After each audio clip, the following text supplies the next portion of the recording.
Jungle.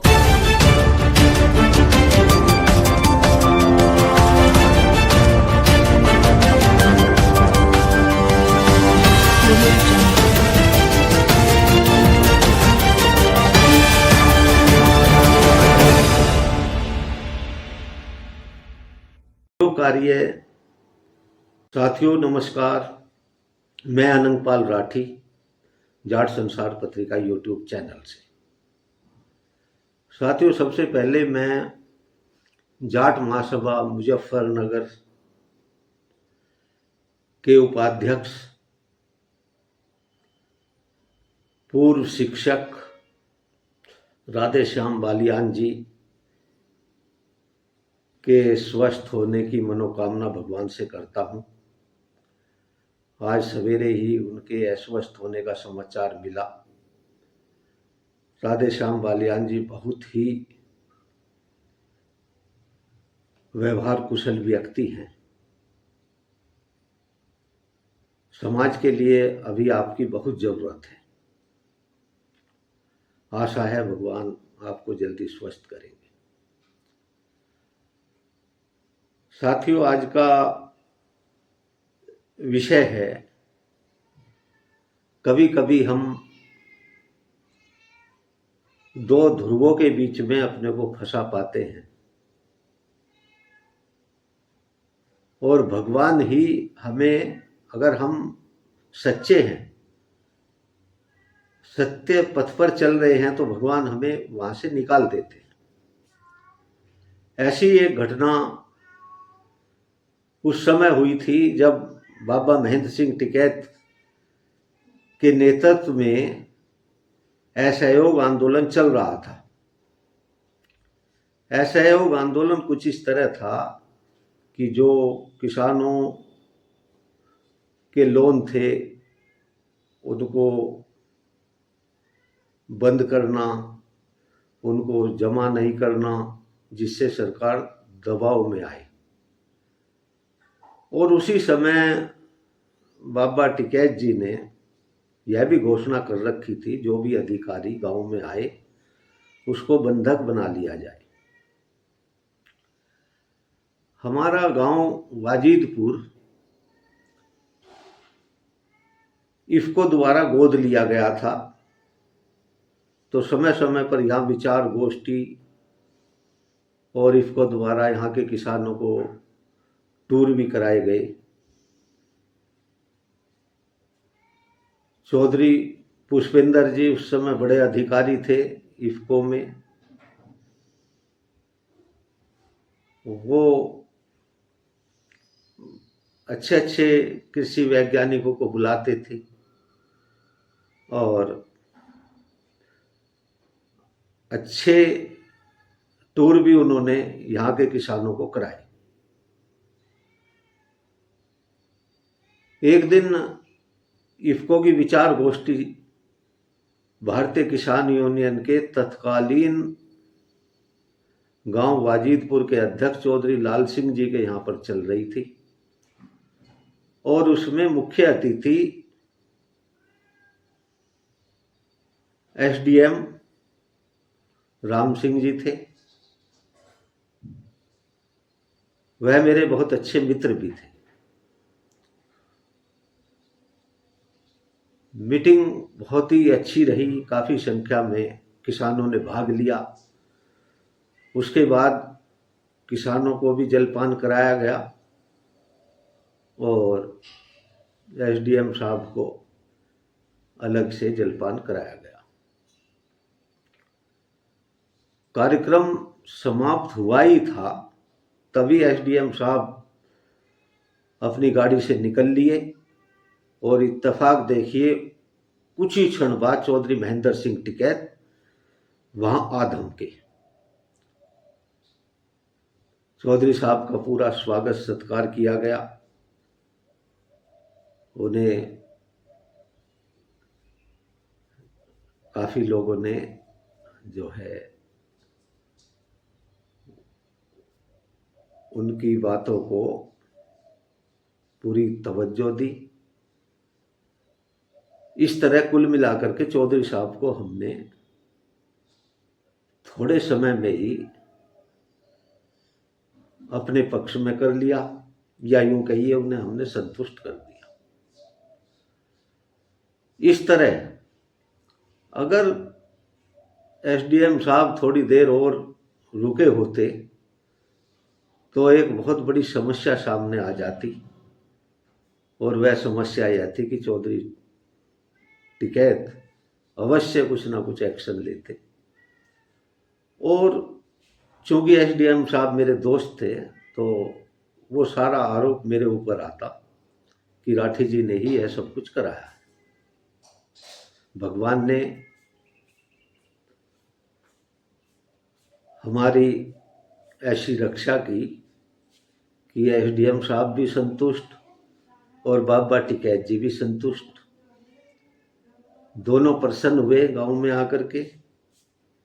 फिर next day मैं SDM साहब से मिला और उनको मैंने एक कहानी बताई। एसडीएम साहब भी मुस्कुराए, कहने लगे राठी जी ऐसी बात नहीं है, चौधरी महेंद्र सिंह टिकैत बहुत एक सामाजिक व्यक्ति हैं, अगर मैं रुका भी होता तब भी कोई ऐसी बात ना होती, मुझे पूरा विश्वास है। एसडीएम राम सिंह जी कुर्मी बिरादरी से थे, जो एक किसान बिरादरी है, और कुर्मी बिरादरी वह बिरादरी है जिन्होंने चौधरी चरण सिंह को हमेशा अपना नेता माना। और उधर चौधरी साहब का असहयोग आंदोलन चल रहा था और उधर एसडीएम राम सिंह जी किसानों की पूरी मदद करते थे। हमने भी एक ट्रैक्टर पर लोन लिया हुआ था। चौधरी साहब के आदेश अनुसार हम किस्त तो जमा कर रहे थे, लेकिन बहुत थोड़ी किस्त जमा कर रहे थे, क्योंकि हम सोचते थे यदि बाद में यह लोन देना पड़ा तो दिक्कत आ जाएगी, इसलिए उतना ही ऋण रोक कर रखा जाए। अगर चौधरी टिकैत आदेश करें तो वह हम ऋण तुरंत जमा कर दें। तभी एक स्कीम आई थी बैंक की, कैनरा बैंक मुजफ्फरनगर के फील्ड अफसर और मैनेजर हमारे पास आए कि अगर आप ट्रैक्टर पर लोन देना चाहते हैं तो बिना भूमि को मोर्गेज करे आपको हम लोन दे देंगे। मोर्गेज करने में उस समय 5-6 हज़ार रुपये खर्च आता था। हमने सोचा चलो 5-6 हज़ार रुपये भी बच रहे हैं, और हमने कैनरा बैंक मुजफ्फरनगर से ट्रैक्टर पर लोन ले लिया। थोड़ी थोड़ी किस्त हम दे भी रहे थे, जैसा कि मैंने अभी बताया, लेकिन वो बैंक वाले एक दिन आए, फील्ड अफसर भी साथ थे, मैनेजर भी साथ थे। उन्होंने कहा कि आप जो है ये लोन शीघ्र जमा करिए। हमने कहा जी लोन हम जमा कर रहे हैं, थोड़ा थोड़ा करके कर रहे हैं, और हमारा कोई ऐसा मकसद भी नहीं है, लेकिन चौधरी साहब का आदेश है, अभी हम पूरा लोन जमा नहीं करेंगे। तो वो कहने लगे कि हम इस आपके केस को तहसील में भेज देंगे। मैंने कहा आप शौक से तहसील में भेजिए। उनको पूरा सम्मान भी दिया गया, चाय भी पिलाई गई और साथ में कुछ खाने के लिए भी दिया गया। तो हमने कहा अगर आप यही चाहते हैं कि इस लोन को तहसील में भेजा जाए तो आप शौक से भेजिए। वो बड़े अनमने मन से उठकर चले गए। तीसरे दिन जो अमीन थे उन्होंने मेरे छोटे भाई से कहा कि राठी जी को बता देना इस ट्रैक्टर की रिकवरी आ गई है, और मैं चाहता हूँ इसका किसी को पता न चले, क्योंकि उस समय रिकवरी को एक बहुत बड़ा एक किसान जो है अपने सम्मान से जोड़कर चलते थे। जिस किसान की रिकवरी आ जाती थी वो अच्छा नहीं माना जाता था। इसलिए अमीन चूँकि हमारा बहुत करीबी था, उसने हमारे छोटे भाई को बता दिया कि धीरे से इस लोन को जमा कर दे। मैं अगले दिन सवेरे ही मोटरसाइकिल पे, वो पास के गांव के थे, उनके पास पहुंचा उनसे कहा मैं कुछ रुपए अब जमा कर दूंगा, कुछ आगे सर्दी आ रही है उसमें जमा कर दूंगा। तब अमीन ने कहा राठी जी ये अब एक मुश्त ही जमा करना पड़ेगा और इसमें मैं मजबूर हूँ। तो मैं बड़ा निराश होकर के आया और मैंने एसडीएम राम सिंह जी के नाम एक पत्र लिखा, एक आवेदन किया कि एसडीएम साहब प्रार्थी पर इस तरह कैनरा बैंक मुजफ्फरनगर से रिकवरी का नोटिस आया है और मैं चाहता हूं कि इस रिकवरी का कुछ हिस्सा मैं अब जमा कर दूं, कुछ अगले सीजन में जमा कर दूं, कुछ उससे अगले सीजन में जमा कर दूं। इस तरह मैं धीरे धीरे इस लोन को चुकाना चाहता हूं।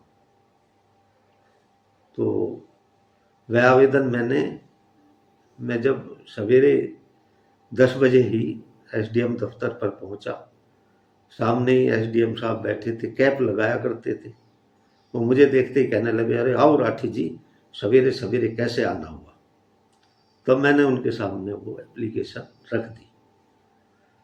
उन्होंने बगैर उसको पढ़े उस पर सिग्नेचर कर दिए और पास वाले कमरे से बाबू को बुलाया कि इस पर मोहर लगाकर राठी जी को दे दो। जब मोहर लगकर एप्लीकेशन आ गई तब एसडीएम साहब ने कहा राठी जी आप पढ़कर सुनाइए इसमें क्या है। तब मैंने उन्हें पढ़कर सुनाया तो बस उन्होंने सिर्फ इतनी बात कही राठी जी ये कार्य बहुत आसान नहीं था, लेकिन कोई बात नहीं, आप आए तो आपके लिए हम इतना भी नहीं कर सकते, इसलिए हमने बगैर पढ़े आपकी एप्लीकेशन पर सिग्नेचर कर दी। कहने का मतलब ये है कि जो कार्य एसडीएम साहब ने किया वह कोई निकट संबंधी भी नहीं कर सकता था। साथियों इसी को दोस्ती कहते हैं और इस तरह के संस्मरण सदैव साथ रहते हैं। आज के जाट संसार पत्रिका यूट्यूब चैनल पर इतना ही और मेरा आप सभी से निवेदन है कि जाट संसार पत्रिका यूट्यूब चैनल को लाइक करें, सब्सक्राइब करें। धन्यवाद, आभार।